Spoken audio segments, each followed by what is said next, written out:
His sisters were anxious for his having an estate of his own, but, though he was now only established as a tenant, Miss Bingley was by no means unwilling to preside at his table, nor was Mrs. Hurst, who had married a man of more fashion than fortune, less disposed to consider his house as her home when it suited her.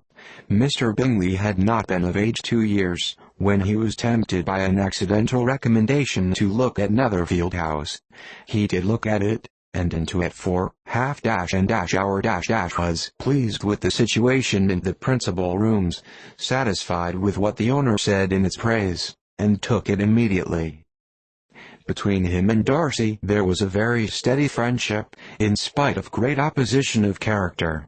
Bingley was endeared to Darcy by the easiness, openness, and ductility of his temper, though no disposition could offer a greater contrast to his own, and though with his own he never appeared dissatisfied.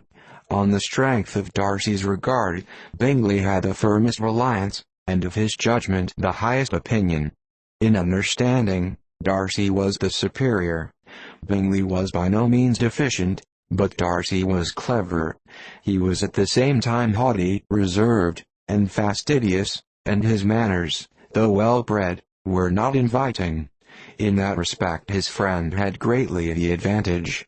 Bingley was sure of being liked wherever he appeared. Darcy was continually giving offence. The manner in which they spoke of them right in assembly was sufficiently characteristic. Bingley had never met with more pleasant people or prettier girls in his life. Everybody had been most kind and attentive to him. There had been no formality, no stiffness. He had soon felt acquainted with all the room, and, as to Miss Bennet, he could not conceive an angel more beautiful. Darcy, on the contrary, had seen a collection of people in whom there was little beauty and no fashion, for none of whom he had felt the smallest interest, and from none received either attention or pleasure. Miss Bennet he acknowledged to be pretty, but she smiled too much. Mrs. Hurst and her sister allowed it to be so, but still they admired her and liked her, and pronounced her to be a sweet girl, and one whom they would not object to know more of.